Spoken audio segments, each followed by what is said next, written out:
Hey everybody, as you know, over the last 6 years bullet journaling, I have experimented with a lot of different notebooks, test-driven, a lot of different products, and today I am talking about the Tru Red line. It's available at staples.com. I'm going to give you my first impressions, do some pen tests, and share some basics with you so that you can decide whether it's something that you want to try or not in your own bullet journal practice.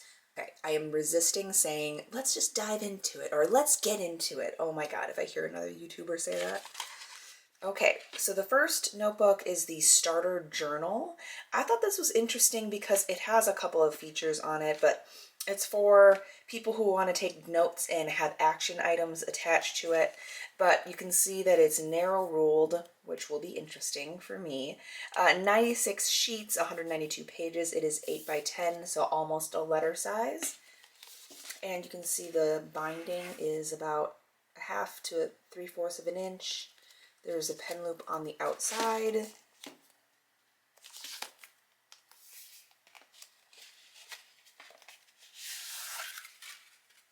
Oh. Oh, this is interesting. I wonder what you put in here. Your phone? Oh, more storage. So I'm guessing that if you had something that's in the front, you can just tuck it right into here. I feel like I'm a kid playing around in a book. Okay.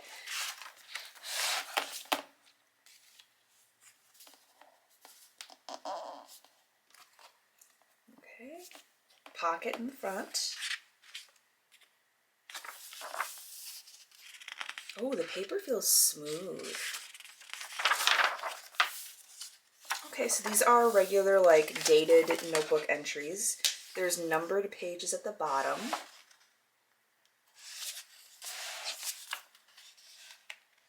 Oh, okay.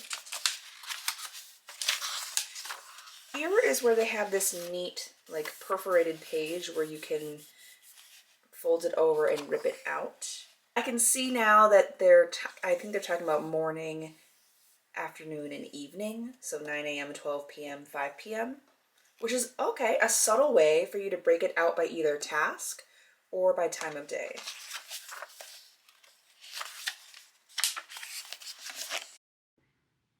And looking through, it seems that these are sprinkled in throughout and mixed in with the pages. So every about 5 pages, you kind of get this to-do list, and then every 5 pages, you kind of also get this visual notes section mixed in.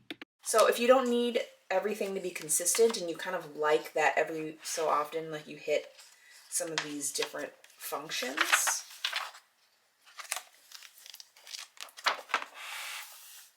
okay, and then similar to the look charm, you can pull off this sticker and add it to the spine where you can keep track of it for storage and archival purposes. Cool. Oh, I like this. At the end of every notebook, being able to look back and skim through and pull out some of the highlights, the lessons you've learned, the growth that you've had in that notebook, that's a cool prompt to do at the end of this.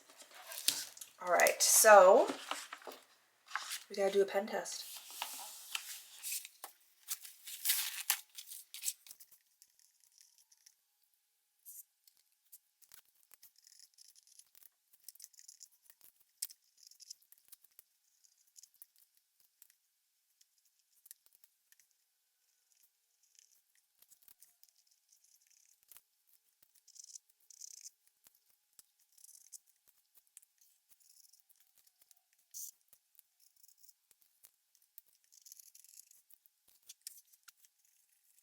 Okay, so these are the pens that I've got on here. I like to use a variety of types and a variety of points. So you see I have gel pens here in a 0.5, 0.38. We all know that I love using a 0.28, but that's not on here.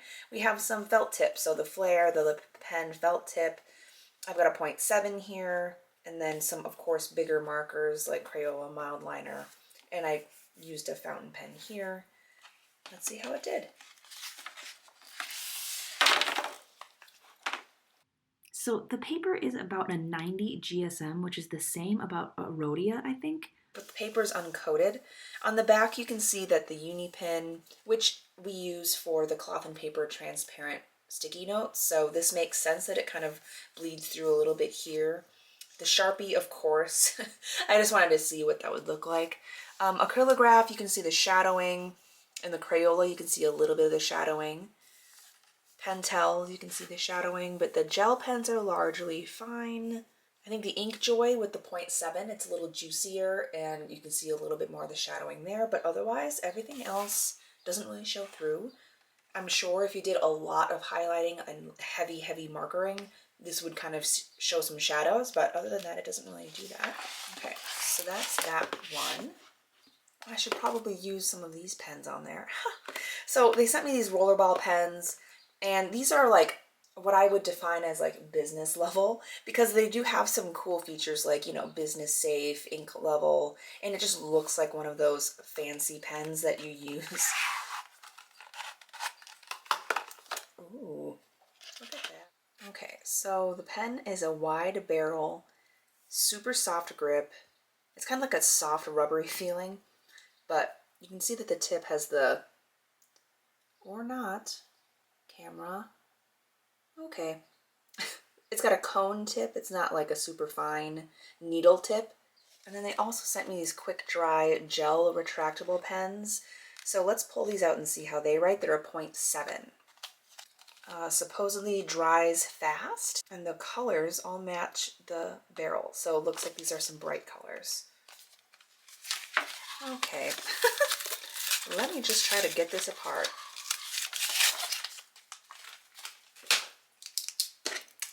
Okay, let's see how these write. Those are very smooth. If you like smooth pens, those are definitely smooth. And then the 0.7, similar to the Ink Joy, because they've got more ink, you can see the shadow on the other side. Again, that doesn't bother everybody, but I'm just noting that that is a fact. So throughout this, you know, they're giving you little tips as to how to make the most out of the note-taking practice, whether that's sketching an idea out to visualize it or to take action on it with the to-do list. And then they've got these little instructions trying to help you do more with the notes that you're taking. So you know that I do a lot of sketchnoting, and they have a little bit of hints on the front to use icons, highlight, box out, use arrows, and then sign your pages. So trying to kind of play off of what other great note takers have done in the past and encouraging you to try those techniques out in case they work well. Okay, and here is the other notebook that they sent me. Oh my gosh, I'm having a hard time talking. I bit my tongue, and so this is giant like wound on my tongue, so forgive me if I sound like I'm slurring my words together. It's a graphed journal, and it looks very similar to what many kind of A5 grid notebooks look like. I think of Moleskine for an example, and it's got ivory paper, so I'm guessing that that means it's a slightly off-white. A5, 2 bookmarks, 256 pages. And I think this is also 80 GSM. So let's see what that looks like. You can see the cover is somewhat pliable, but it's pretty structured in terms of like the fake leather. Yep, okay, so it is off-white. Reminds me a lot, again, of the Moleskine Rhodia paper. There is not numbers on the bottom, but they do have these 2 bookmarks, silver and black ribbon.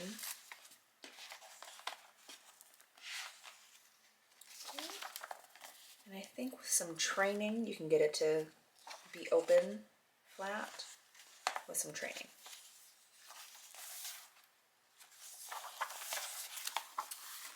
Okay.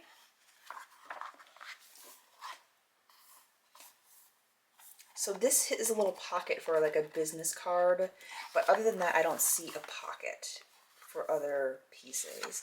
If you like having a lot of pages though, this does have basically as many pages as a Leuchtturm edition 1 does, and we'll see how the paper stands with the pen test.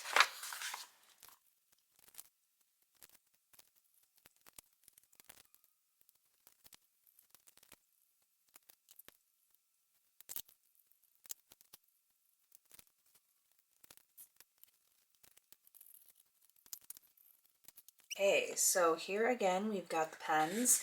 I remembered to include the Tru Red brand ones as well. Oh. Okay. So let's look here. The gel pens all did pretty well along with like the felt tip ones, slight shadowing. And then with the ink uni pin, that's the oil tip, right? I do not ever really expect paper to hold up to that because it's got such a different kind of ink, which again, we use on the transparent sticky notes. This is the Ink Joy Gel, which is a 0.7. This is the Tru Red pen, and then the gel retractable one from them, and then the Pentel brush pen. Crayola mild liner. Acrylograph, which is those acrylic kind of pens from Archer and Olive. And then the bottom one is a fountain pen Preppy Extra Fine. So you can see there are some spots where you can see the ink go through. So this also depends on how fast you write. The faster you write, even with a juicy pen, it doesn't give the ink enough time to sit and soak through. So if you're a slow pen person, then either maybe use like a ballpoint or you'd want to use a felt tip. But the longer that you press down, obviously the ink will soak through. And that's just a science. I think that's just the way that pens are. So that is the pen test for this. The gel pens are the ones that are designed to work with these notebooks, but you can use them in any other place. Okay, I kind of love this strap here that you can just kind of tuck in another notebook into it and hold it as you walk around. That's really cool. All right, so what you just saw was my review of some of the Expert Note-Taking collection. They have 4 different notebooks, and I just reviewed one of them, the starter notebook from the line and this additional graph journal. The collection also has Expert, Master, and Pocket versions for different note-taking needs, ranging from this A5 size to an 8x10 size, the Pocket, of course, being smaller for something more portable. Some of them have different insides, like lines, grids, or dots, depending on what works best for you and your note-taking style. I know that, we all come at note taking differently. I know that even though I took notes on a computer versus taking notes by hand, that by hand always makes me remember the material more. And even all these years, I have not gone to a completely digital planner because I just love the feeling of writing with my hands. And so, depending on what your approach is, they have a notebook that's kind of styled toward a visual, a more linear kind of note taker. And so, you can check that out. They really want you to make the most out of your note taking style. You can find these online at staples.com/spark to finish, or you can also find it in the link in my description below if you want to try these out for yourself, especially if you're looking for something to use at work or you're diving into bullet journaling for the first time. These range from $13 to $19 depending on the size and the style. So definitely something that you can quick pop over and try for yourself. These pens, of course, everyone has their own preference as to, what point and what style. If you're into the 0.5, 0.7 gel, rollerball, it's all good. Remember that planning is finding the tools that work best for you, and sometimes it takes a little bit of experimentation. I know I've experimented a ton over the last 6 years. Given all of that, this is totally up to you. This is mainly to give you a sense as to what these notebooks and pens are like so that you can make a decision based on what you need for your practices. So what questions do you have? Have you had any of these notebooks before? Let me know in the comments below. If you like it, please go ahead and like, subscribe, share, whatever. I hope that you enjoy it. Stick around for some other videos and reviews. I'll talk to you soon. Bye.